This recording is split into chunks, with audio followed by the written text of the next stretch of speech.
Welcome to the Mastering E-commerce Marketing Podcast. I'm your host, Eitan Koter, co-CEO of Vimy. In an era of rising acquisition costs and increased competition, this podcast is dedicated to helping you drive sales, engage customers, and build meaningful communities so you can turn passive visitors into active buyers. Don't forget to subscribe so you won't miss out on future content. Now let's get started with the episode. Welcome listeners and welcome to another episode of Mastering E-commerce Marketing. I'm your host, Eitan Koter. Really excited about our guest today, Michael Kleinmann, founder and CEO at Underwear Expert. But Michael is also an e-commerce expert. He knows the ins and outs about everything that's happening with digital media, e-commerce, subscriptions. Really excited to have you here, Michael. How are you? Welcome to the show. Thank you. Great to be here. Michael, what inspired you to specialize in men's underwear market and reinvent it with this lucrative industry with underwear and with Underwear Expert? Well, I got into the industry by accident. I did not plan on getting into the underwear business at all, but it all started with Fresh Pair back in 2001. And Fresh Pair was an online retailer of men's and women's underwear. We had 150 different brands, 30,000 different SKUs. And it was, it was like a typical kind of .com success story where you started in your bedroom and then you sell it 10 years later. It was a lot of fun. And then that kind of got me into the underwear business. And then that eventually got me into Underwear Expert. Yeah. So tell us more about Fresh Pair in terms of that journey. You started from NYC apartment, grew this to a multi-million-dollar business. Yeah. What were the major milestones that you can identify, right now, on that experience back then, and what are some of the lessons that you can share with us? Yeah. So, Fresh Pair started in 2001 or actually in 2000, I think. And that was like the Wild West of the internet. There was no like Shopify and, all these things you have now, if they existed back then, they were like completely different, but you really had to figure out how to do things yourself. And, we had these two developers that were in high school that worked out of their garage. And that's how we started our website originally. Fresh Pair was interesting because we were the first one or one of the first ones selling this category on the internet. Amazon was selling books at the time. The brands did not have websites to sell direct to consumer. So we were one of the first companies that actually sold direct to consumer. And I can't tell you how many times I went to a meeting with the CEO of an underwear company and I said, we want to sell your product on our website. And they would say, well, we don't do business with websites. So it was I had to educate the CEOs that they should do business with a .com company. It was really interesting. But it was successful, right? How did you break through? It was very successful. Again, I sold it 10 years after I started. We had 30,000 SKUs. That's a decent sized business. It was a lot of fun. Yeah, and you also, I think, invented or initiated the National Underwear Day. Tell us more about that.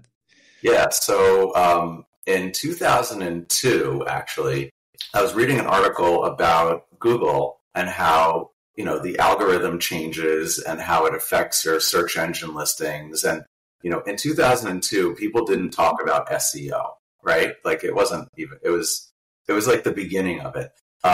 So I kept thinking in my mind that, we got all this organic traffic from Google. What would happen if it just disappeared one day? So I was thinking for months about how do I solve this problem?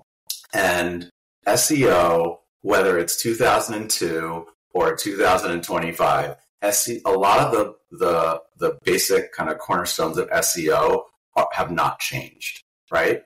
A lot of things, the how you do things and the techniques and things, like a lot of things have evolved, but the basic premise is like you have to have content that is real, that makes sense, that talks about certain topics that people are interested in that will then come to your website and consume. And you need other people to link to your website.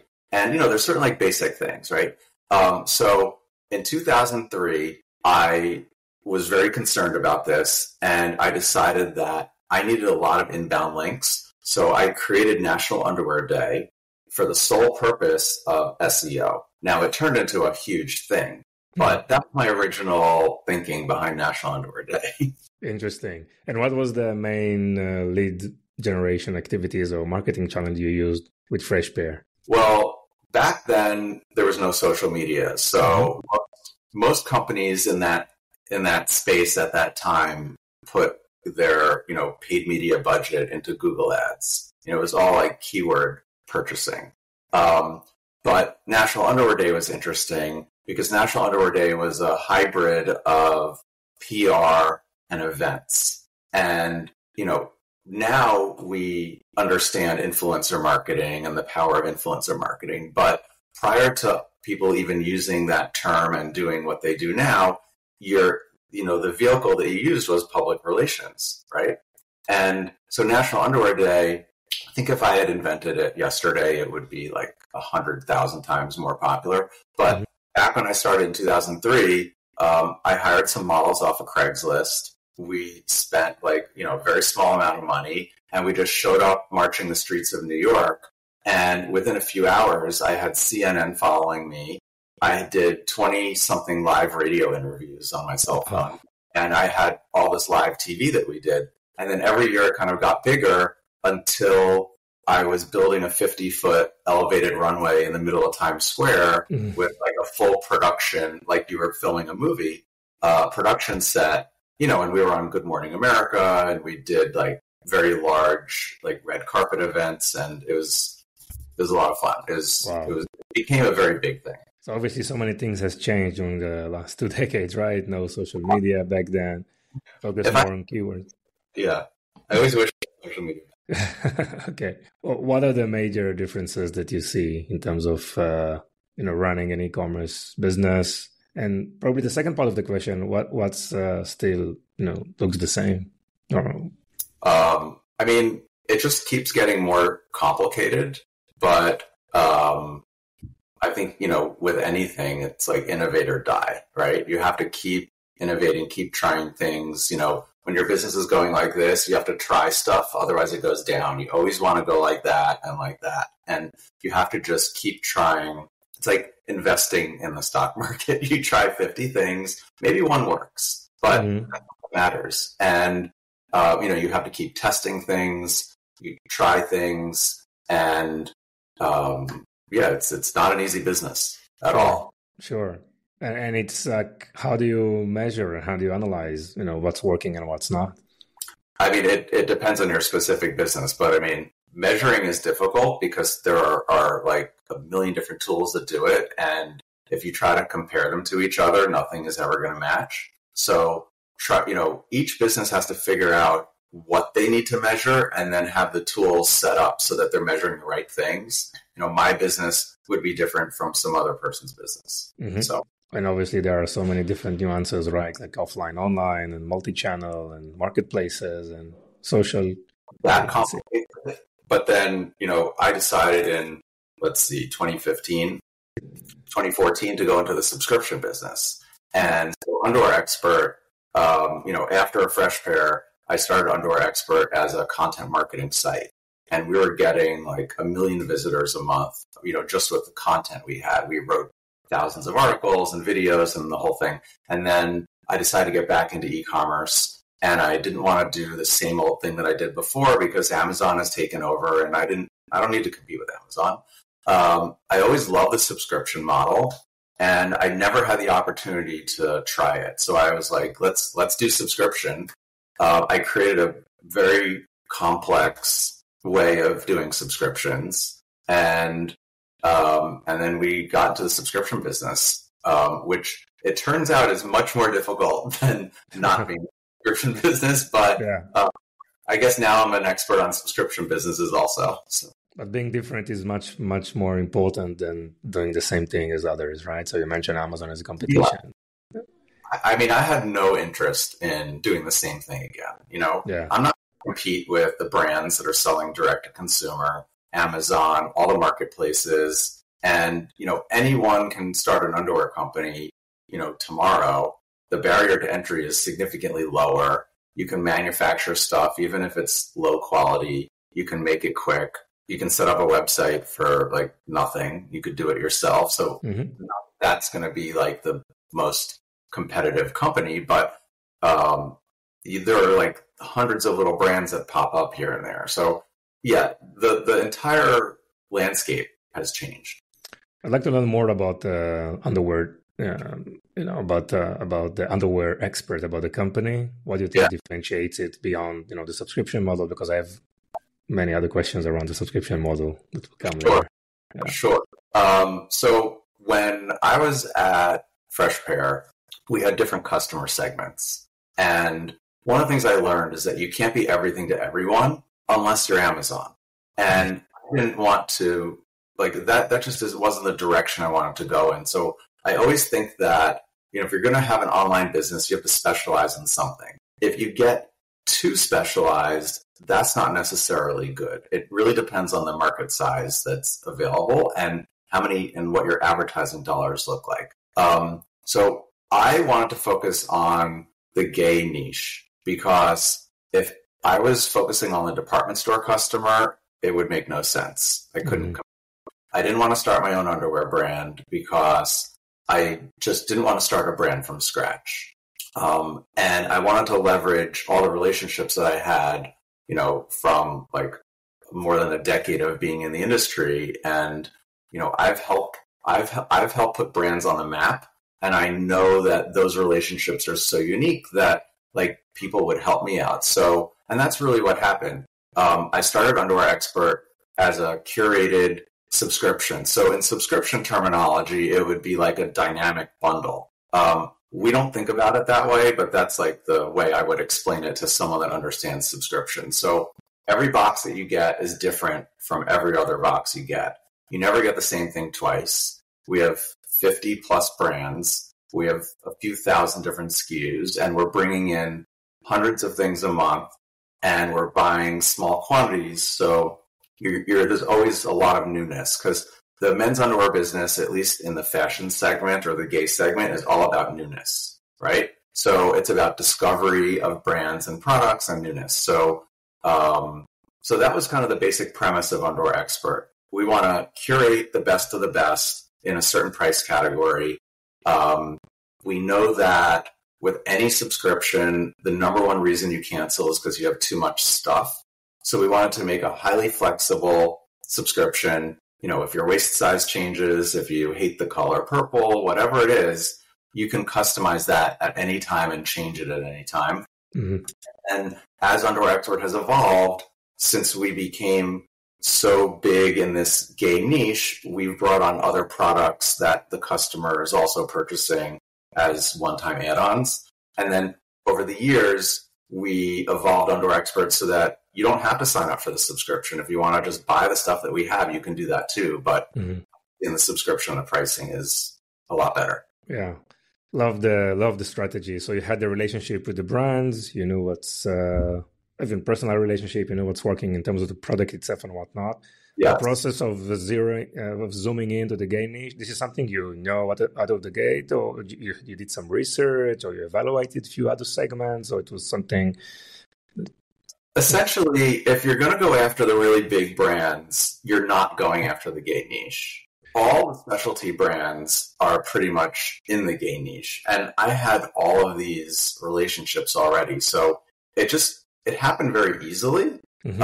And, it just kind of happened. And I think now, it's an interesting time now because twice as many people are identifying as LGBT. So previously, a few years ago, we would have these conversations about, how big could the business get given the market size? And now, the market either got bigger or it was always that big, but no one knew it. So yeah. So the breakthrough was, the audiences probably they knew about the product, right? Or it was also a new products experience for them. The breakthrough, you think, in terms of the positioning was the subscription model, the products curation? I think the breakthrough for people is that, if you live in a a secondary city or a small town, you don't know what the popular gay brands are. You definitely don't have a place to buy them, and you may not want to buy them. You might be uncomfortable buying them.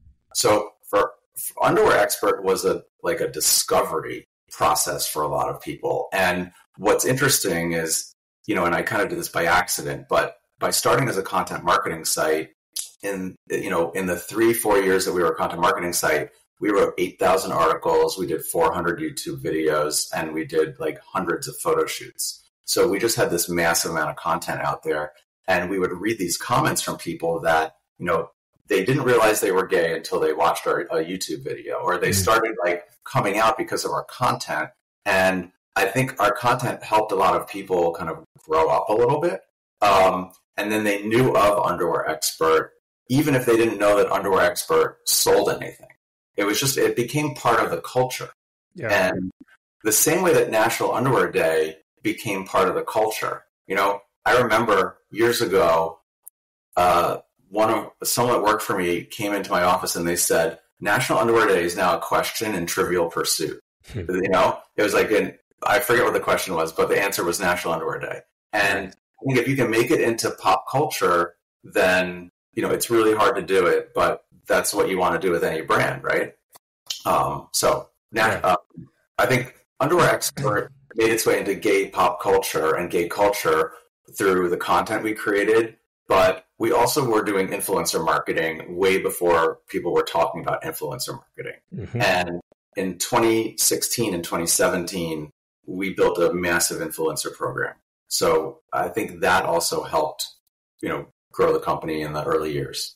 It seems that there was a kind of a community building process along the way, right? I mean, fostering space for connection, for dialogue. What was the content all about? It was like, tell us more about the content planning that you had back then. The content back then was about new arrivals, like new products that were coming out, education about brands, and then education about, pairing underwear with outfits. So we had different topics, and then we had like an expert advice column. So we had like different topics, and we would try things and rotate things in and out.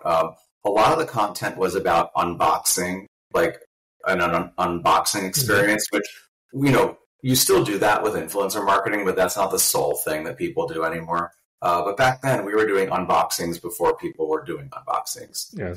And since we sell multiple brands, it was about unboxing it, discussing the brands, the fit, how it makes them feel. And I think that put us on the map originally. Yes. And you've gained substantial amount of followers, right, across YouTube and social media. Tell us more about the channels, the video channels that you're active in, and some of the numbers. We have over 1 million followers across our different channels. Our YouTube is the largest. We have 300 and something thousand. TikTok, Instagram are a little less. We have a pretty big following. We reach a lot of people, and we always have. Underwear Expert kind of grew very quickly a long time ago, and we just kind of amassed this following, and we're part of the culture, which is really interesting. Of course. I want to talk with you about the subscription experience, because it's a kind of a personalized subscription experience. And obviously, there is a lot of focus on the curation, right, of the different products. Yeah. How this process is working. So originally, before we started using Shopify and Recharge and kind of off-the-shelf things, we architected something ourselves, which was an e-commerce platform plus a curation platform. And the curation platform was like completely architected from scratch, and we still use it today. We're actively developing it. It's the piece of software we put the most amount of money into over the last decade. The e-commerce platform we have changed a few times, and now we're on Shopify.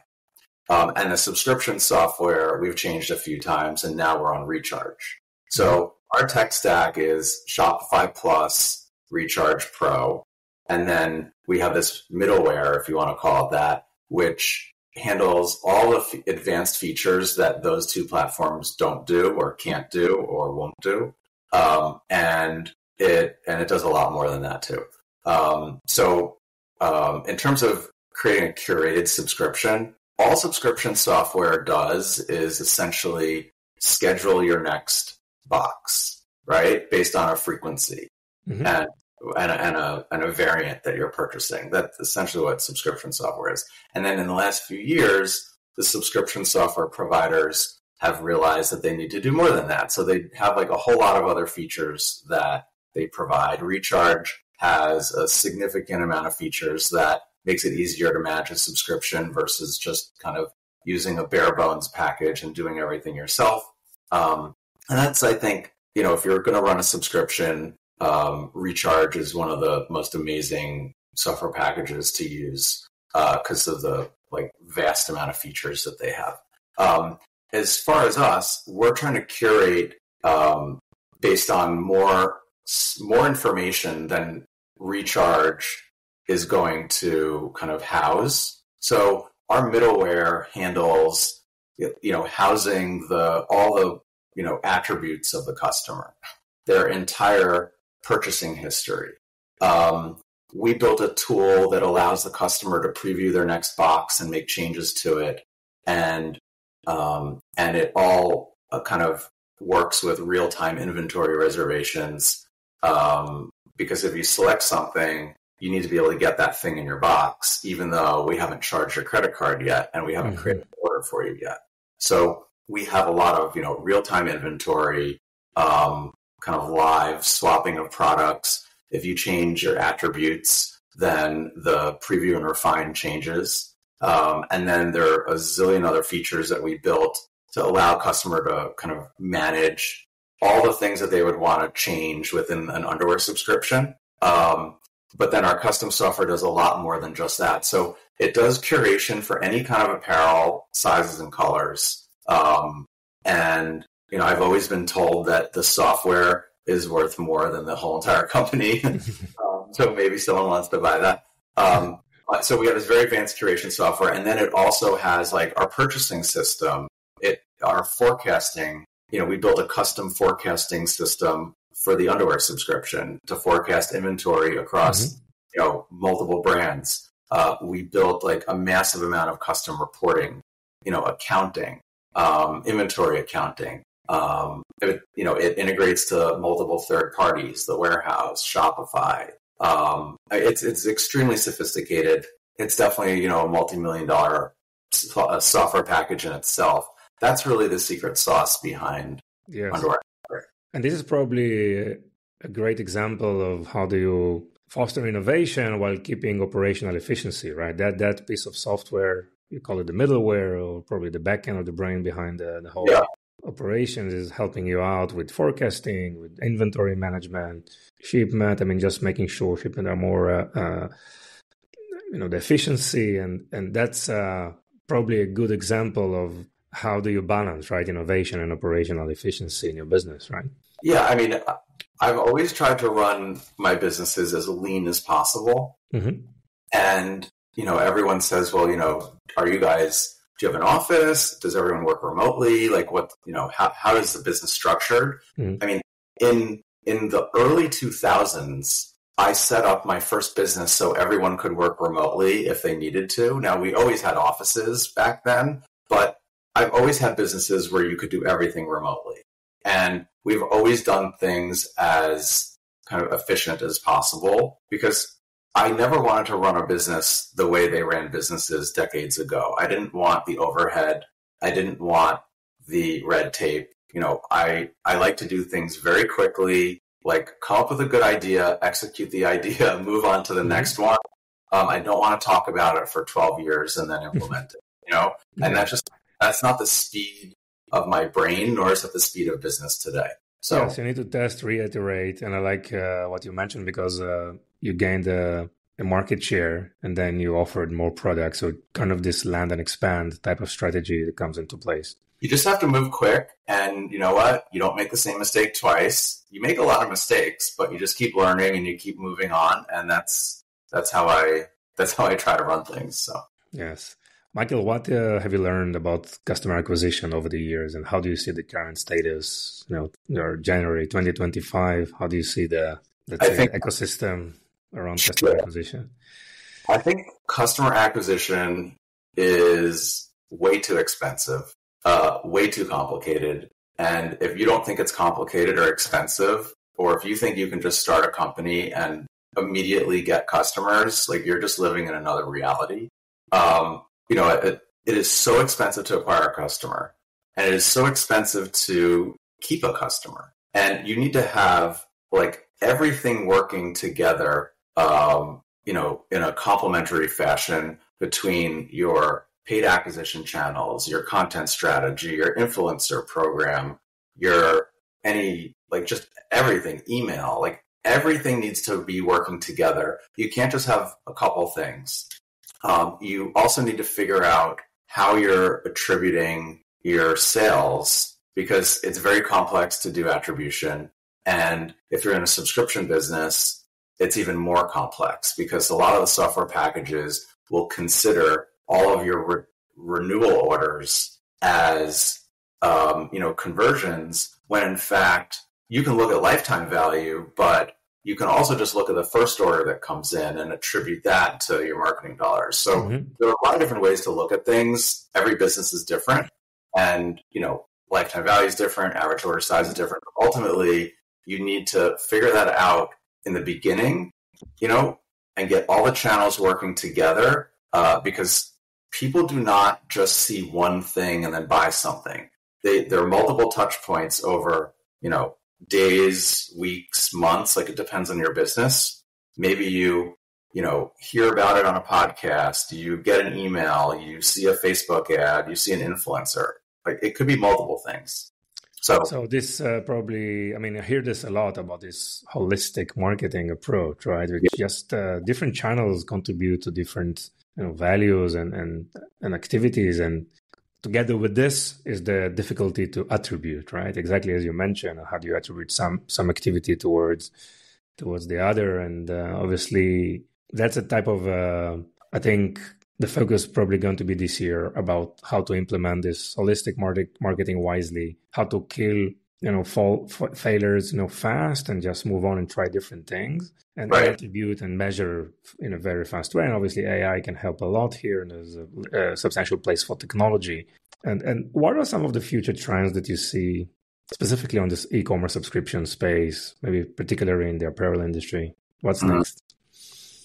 So with the subscription business, I think you have this additional dimension of cancellations, right? Like, if you just buy something as a one-off from a brand and you have a bad experience, and you don't buy again, it is what it is. But if you have a subscription where they're probably spending more money to acquire you as a customer because of the lifetime value, and you have a bad experience and you don't buy, I'm pretty sure that the company's losing more money than that one-off purchase from that other type of business. Churn, right? Churn was the churn rate. Yeah, but I think in the first couple orders, in the first experiences that you have with the business, it's really, really important that you get it right, regardless of whatever the pricing is, right? The experience has to be really seamless. So if your warehouse is slow, or your shipping takes too long, or they get the wrong item, or there's some confusion, it's the wrong size, you need to iron all those things out. Yes. And in terms of retention, obviously very relevant for subscription. What are some of the things that you do in that respect? Yeah. So I don't even think I answered the last question fully, but essentially, in terms of innovation in the subscription business, it's one thing to have your orders kind of generate on the schedule they're supposed to generate, but then you have tons and tons of data. You have data about what they're doing. You have data about people who are active subscribers, but they push their next box further and further into the future. So they might be active, but they may not really be active. They may never get an order. Or they might get an order every 8 months instead of every 2 months. You have churn data. You have active churn data from people who are going through a cancellation process. You have tons of customer service information that you have to kind of integrate and figure out what to do with.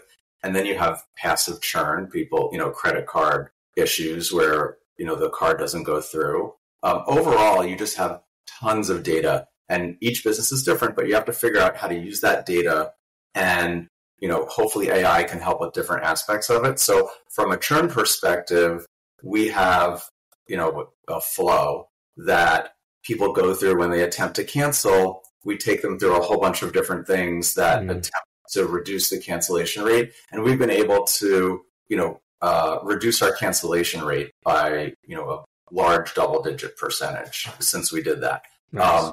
On the dunning process, retrying failed cards, we're right now trying out Recharge's new way of doing that. And the focus is to, A/B test and then kind of get a higher percentage of charges that go through that originally failed. The jury's still out on that. But, through each of the different things, you can use all the data and then create automations to, increase or decrease whatever you're trying to do. I think that's where all the innovations are. Yeah, so that's probably answered my innovation questions. I'd love to learn more about your retention strategy. Yeah, so we use Klaviyo and, for email and SMS, and we have a ton of automations built in there. And, I think what we're doing is unique. I mean, a niche product, niche audience. So, the content that we push out through our email and SMS platform, as well as through our organic social platform, really speaks to newness and educating the customer about different things that we're doing or new things that we're doing. That's, there are a lot of other things that are like highly confidential, so I don't want to put them out there, but there's a huge focus on retention, and we use technology to do different things. And there are a few AI things that we're testing at the moment. Yes. And Michael, what's your philosophy about working with agencies or doing things internally? Some of the things that you mentioned, like the data, the analysis, the insights, the automations, is it usually done with your internal team or you outsource this to agencies? Generally speaking, I hate agencies. I think they're overpriced and they always oversell their capabilities.